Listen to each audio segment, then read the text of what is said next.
Turning the engine manually, 8J514. Engine turn.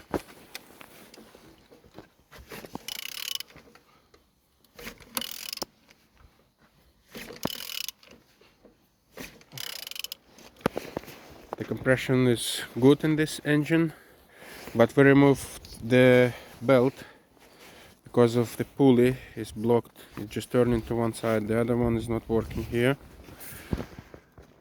Aircon, alternator, these all parts looking good. Sensor damaged here, as you can see.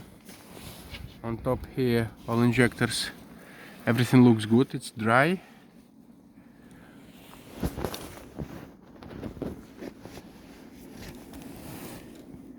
This color like this here.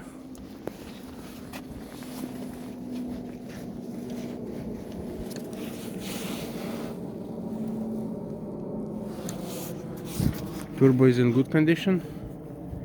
I checked. It turns, everything is okay. Oil sump also looks good.